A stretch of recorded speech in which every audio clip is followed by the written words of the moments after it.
عزوز سلامتنا تقبلون نايزا يوتيوب channel تعزبتي كم يتصنحون نزقوان زدلنا يم زيناتات حيزلكم قريبا لكم نمكتالكم بخبر عدم كبرات تعزبتي بركت بول حبريتاتات نابيتو مستصعنو اقدموا ملقتو يدما نوتيفيكيشن نخبط حكم زيناتات بوان نختكتاتلون نزا يوتيوب channel سبسكرايب بمقبار نايدول ملكت متواغي ترسعوم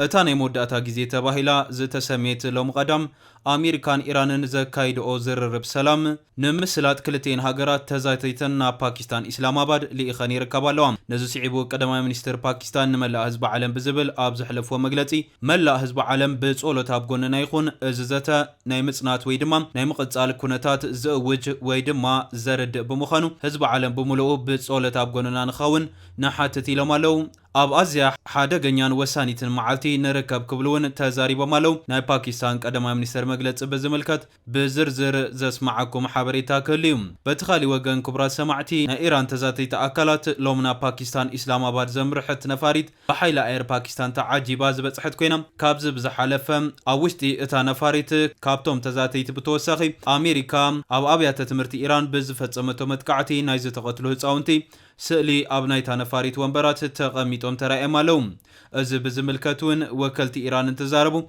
نايزوم قالو حدا رحيزنا نمرح بمهلاونا بزغونه يخون مخنيات اب تزكير زتا نا ايران ربحا احليفنا ايكنهبني لو مالوم بتخالي وغن مكتل بريزيدنت امريكا جي دي فانس زمرحو نا امريكا لوخ گجله دما بزغونه يخون مخنيات نا امريكا ربحا احليفنا ينهبني للوم كلتيوم وغنات اب غداي نيكلر صنع قوام حيزوم زلو خوينم نزو سيعبو اتزاتا زسمر كم زي مثلا ناودقت تخولو 900 تاويت كم زخونه يغلص علوم اتزاتا بزملكات زوصو سبر حبريتاتات علوم اتسمعوم كخونيم بريزيدنت امريكا دونالد جي ترامب دما كباكستان اسلام آباد يصبالخو اتدردر تسميرو حراي تزي كوين غنام سراويتي نعناو خوينات نخدالو حبيرا لخو كبلو تزاريبو مالو وكيل زينا اكسيس حاويسو كالوت مرخب تحفاشات بعسطانات وايت هاوس بمتقاس مرخب تحفاشات يصبصبو كم زلوا انت دا خوينو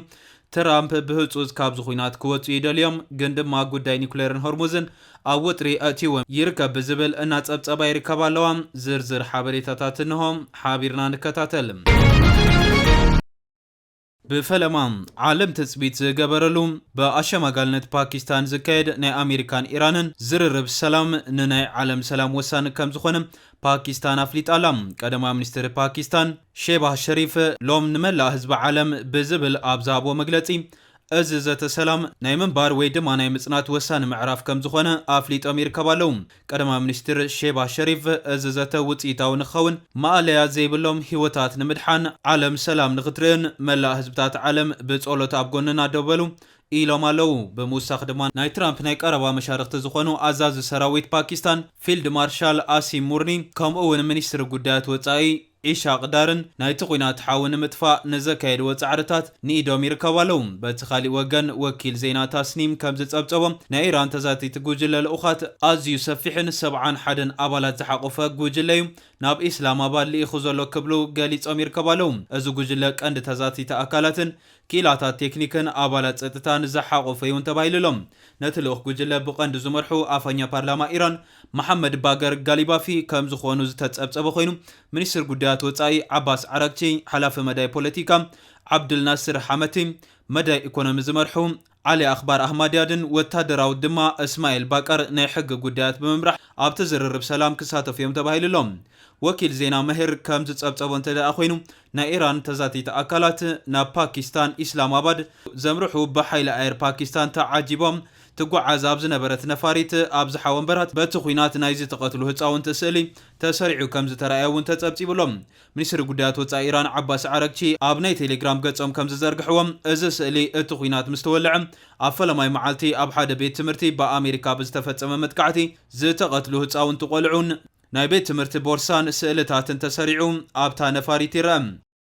مع قنات زينا ايران كم زغلصو انت خوينو ابت اوان بزتخيده متقعتي 168 قلعن 14 ممهران تقتيلهم اللوم ناي ايران 71 ابالات زحقفهم نزرر بسلام الزمرح غجله زمرحو محمد غاليبافي اب معلو نفرتي اسلام آباد مسبصحو ننا ايران منغستاوያን معقن زيناتات كم زبلوم سناي دليتالنا اب امريكاوያን مزنونا منم عينت امنت يبلان ብዝለዓለ ጥርጣረታት ኢና እዚ ዝርርብ ሰላም ክነካይዶ ኢሎም ኣለዉ። ኣሜሪካውያን ንሓቀኛ ውዕሊ ድልዋት እንተደኣ ኮይኖም ንሕና እውን ድልዋት ክንከውን ንኽእል ኢና፣ ግን ድማ ምስ ኣሜሪካ ዘለና ናይ ዝርርብ ሰላም ተመክሮ መብፅዓ ብምጥሓስ ዝተመልአ ኢሎም ኣለዉ። ኢራን ዝርርብ ሰላም ኣብ እተካየደሉ ሓደ ዓመት ውሽጢ 2 ግዜ መጥቃዕትታት ተፈኒላ ክብሉ እውን ገሊፆም ኣለዉ። ብወገን ኣሜሪካ ልኡኽ ጉጅለ ዝመርሑ ምክትል ፕሬዚዳንት ጄዲ ቫንስ ኮይኖም ናይ ኣሜሪካ ልኡኽ ጉጅለ ብወገኑ 3 ተዛቲተ ኣካላት ዝሓዘ ኮይኑ ቀንዲ ናይቲ ጉጅለ መራሒ ምክትል ፕሬዚዳንት ጄዲ ቫንስ ክኾኑ ከለዉ እቶም ካልኦት ተዛቲት ድማ ስቲቭ ዊትኮፍን ጃሬድ ኩሽነርን እዮም። ምክትል ፕሬዚዳንት ኣሜሪካ ጄዲ ቫንስ ንሕና ኢድ ንምጭባጥን ነገራት ብሰላም ንምዝዛምን ድልዋት ኢና፣ ግን ድማ ከታልሉና እንተደኣ ፈቲኖም ሓዊ ክዘንቦም ብዝብል ከም ዘጠንቀቑ ተሓቢሩ ዘሎ። እዚ ከምዚ ኢሉ እንከሎ ምክትል ፕሬዚዳንት ኣሜሪካ ጄዲ ቫንስ ምስ ኢራን ዝርርብ ሰላም ክመርሑ ናብ ፓኪስታን ኣብ ዝኸድሉ ዘሎ እዋን ፕሬዚዳንት ዶናልድ ጄ ትራምፕ ኣብ ልዕሊ መንግስቲ ኢራን ዝህቦ ዘሎ ጽኑዕ ነቐፈታታት ምፍርራሕን ኣብ ትሩዝ ሶሻል ኣብ ዝብል ማሕበራዊ መራኸቢታት ገጾም ኣሓይሎም ቀፂሎም ኣለዉ። እቶም ፕሬዚዳንት ብዛዕባ ምዕፃው ወሽመጥ ሆርሙዝ ብምጥቃስ ኣብ መልእኽቶም ኢራናውያን ንሓፂር እዋን ንዓለም ንምግፋዕን ንምምዝማዝን ኣህጉራዊ መስመራት ማይ ካብ ምጥቃም ሓሊፎም ካልእ ናይ ዋጋ ዕዳጋ ኣብ ኢዶም ከም ዘይብሎም ዝግንዘቡ ኣይመስሉን ክብሉ ገሊፆም ኣለዉ። ወሲኾም ድማ ሎሚ ብሂወት ዘለውሉ ምክንያት ንምዝርራብ ጥራሕ ብዝብል ኣዝዩ ሓያል ቃላት ተጠቂሞም ኣለዉ። ፕሬዚዳንት ትራምፕ ኢራን ኣብ ስምምዕ ሰላም እንተዘይበፂሓ ወተሓደራዊ ሃይሊ ክትጥቀም ምዃና ምጥንቃቕም ቀፂሎም ይርከቡ ኣለዉ። ንጋዜጣ ኒውዮርክ ፖስት ኣብ ዝሃቦ ቃል ድማ እቲ ድርድር እንተዘይተዓዊቱ መራኸቢ ውግእ ኣሜሪካ ዳግማይ ዝበለፀ ኣፅዋር ክዕጠቓ ምዃነን ገሊፆም ኣለዉ። ብተወሳኺ እቶም ፕሬዚዳንትን ወታደራዊ ዓቕሚ ኢራን ኣቃሊሎም ኢራናውያን ካብ ኣብ ኩናት ኣብ ህዝባዊ ርክባት ይበልፁ ክብሉ እውን ኣላጊፆም ኣለዉ። እዚ ከምዚ ኢሉ እንከሎ ዋና ጸሓፊ ሕቡራት ሃገራት ኢራንን ኣሜሪካን ብክፉት ልቢ ክዛተያ ፀዊዖም ኣለዉ። ዋና ጸሓፊ ሕቡራት ሃገራት አንቶኒዮ ጉተሬዝ ነቲ ተወጢኑ ዘሎ ዝርርብ ሰላም ኣሜሪካን ኢራንን ብሓጎስ ብምቕባል ክልቲኦም ወገናት ብክፉት ልቢ ክላዘቡ ፀዊዖም። ወሃቢ ቃል እቲ ዋና ሓላፊ ስቴፋን ዱጃሪክ ብዓርቢ ኣብ ዝሃበቶ ጋዜጣዊ መግለፂ ጉተሬዝ እቶም ወገናት ነዚ ዲፕሎማሲያዊ ዕድል ተጠቂሞም ተፈጢሩ ዘሎ ውጥሪ ንምህዳእን ናብ ዝነበሮ ንምምላስን ብምዕላም ናብ ነባርን ኩለ መድያውን ስምምዕ ብጽቡቕ ድሌት ክበገሱ ይጽውዕ። ዋና ጸሓፊት ኣህጉራዊ ዘይምርድዳእ ካብ ንዓለም ለኻዊ ሕግን ቻርተር ሕቡራት ሃገራትን